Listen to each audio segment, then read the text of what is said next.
Remember a time when chivalry was the norm? Think of chivalry, and you might imagine knights in shining armor and damsels in distress. Chivalry originated in ideals associated with a knight's code of conduct. Over time, it came to more broadly represent a model for the behavior and moral principles of the upper classes. We can think of chivalry as a code of honor that really came to fruition in the 11th and 12th centuries. The code of honor provided a means for aristocrats to kind of move up the social ladder. If they knew these rules, if they knew how to behave in a tournament or how to dress for a banquet, then that was a way of displaying one's social standing. But it's the nature of having rules like this that certain people are left out of that club. Chivalry wasn't just about gallant acts meant to impress a princess. It widely affected culture, from love relationships to hunting, fashion to law. This illustrated E is contained within a medieval law book. You see two knights on horses facing one another. They are about to settle a disagreement over a debt. And many of the values that chivalry championed are things that we still value today. Loyalty, bravery, protection of the weak. Do women really want nice guys? I'm 53. It has been several years. Where are all the good men? I'm tired of being alone. I want to share my life with someone. I am just freaking tired. I want to be in love. I want to share my life with someone. I want to feel the joys. I want to have my hands held. I want to be held. I want to kiss. I want to support. I want to make coffee with that person. I want my person. I want my person. Why is it so hard to find your person? I'm tired. Are women really going for nice guys? Here's the thing. We as women definitely cannot resist the bad boy. Why? Because he comes in with confidence. All right. He comes in saying things. You could tell he has an air of understanding women to a certain extent. He speaks womenese. That's what I call it. He's familiar with women, and you can tell by his demeanor that he's not just talking to you. Okay. He's got a roster, and women like men that are desired by other women. I don't care what a woman says. If a man is desired by other women, he's automatically more attractive. Let's be real.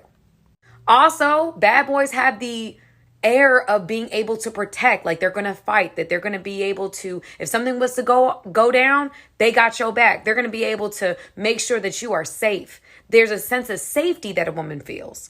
And lastly, bad boys are not stunting you, okay? You know they've got other women, and that is what makes them more appealing. They're not tripping on you. If they lose you, they got others. And we do not want to be your number one priority. Despite what everybody thinks and everybody wants, we want that queen, that princess mentality. The underlying truth is that we like the attention, but we don't want to be your everything. You know what's hot? Is when you put yourself first and you prioritize you. So a lot of the time when women are going more after that bad boy figure, it's because they're not giving them the attention that they want and that they're seeking, making them hard to get. Now, over time, this becomes toxic in the long run. However, there is a really good balance to be had where you don't have to be selfish and but a healthy amount of putting your wants and your needs first, showing us that you have a healthy social life, that you care about the things that you do, that you care about the schedule that you follow.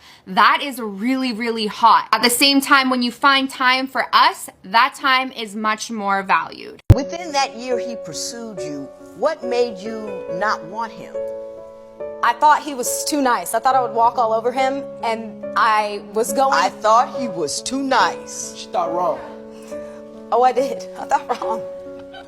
I don't know what it is. There is this thought out there, this desire out there. I want me a soldier. I want me a hard dude. I want me this and that and the other thing. And those are the worst guys to get because they're not nice to you.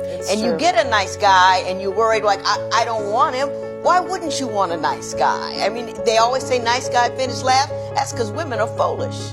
I agree. Why is it that women not only want, but also expect niceness from not only people interested in them, but also strangers. I just had to drag my AC out of my car to my apartment building. 3 guys passed me. None of them offered to help. None. 0 out of 3. Why? Because you couldn't lift it? You were too scared to lift it? Is that why? Am I intimidating? Am I more masculine than you? Yo, what is up with men? And I know this is always a topic here, but I'm generally speaking about why do men have a hard time helping women? Something that I have observed not only in my personal life, but literally in the outside world, because I'm a watcher. Men will stand there. The women will have all the bags, the kids, the suitcases, the luggage. She'll be doing everything, and he's just standing there. They'll just be standing there, like just watching the woman suffer as if it brings them some kind of pleasure. From my perspective, it looks like that because I'll just be looking and I'm just like, anybody would help that woman right now. Why are you just standing there? Y'all are the men. I was struggling to bring my TV, fit it into my car. It was in a big box. It's a 55-inch. It could barely fit into this car. I'm sitting out here struggling to get this in my car. Men are walking back and forth. No one is trying to help me. Leave women alone. Because we have such romantic notions of what chivalry is, we don't tend to think of the practical consequences of chivalry during this period. The costly signaling theory posits that generosity is an effective means for gaining social recognition and preferential treatment to increase one's fitness. The theory is mostly used in explaining why women in the mating market prefer traits that are disadvantageous for individual survival. The handicap principle, which explains female attraction to traits that are costly to males, suggests that costly traits are an accurate signal of the phenotypic and genotypic quality of their holders, hence why they're chosen by women. The Miriam of Torres Strait of Australia have a turtle hunting and a public feasting event, with most of the participants being men. Even though the successful male hunters are not compensated, at least individually, in the resultant feast, the leaders signal generosity in supplying collective goods, willingness to take risks, physical prowess, and their hunting skills. Hunting was a chance to improve oneself physically and mentally, not unlike the goals of chivalry. It's typical in these stories that there is an aristocrat or a knight who is in love with a woman of a higher social standing that's already married.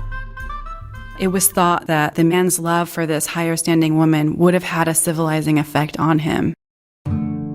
Turtle hunting meets a number of conditions important in the cost signaling theory. For instance, turtle hunting success is an important signal of quality, with hunting to supply the feast showing costliness that isn't balanced with reciprocity. The benefits gained by successful turtle hunters are largely social as they effectively broadcast the costly signal. The problem with altruistic behaviors towards strangers is the fact that most of the rewards are indirect and very low, despite what the costs might be for the actor.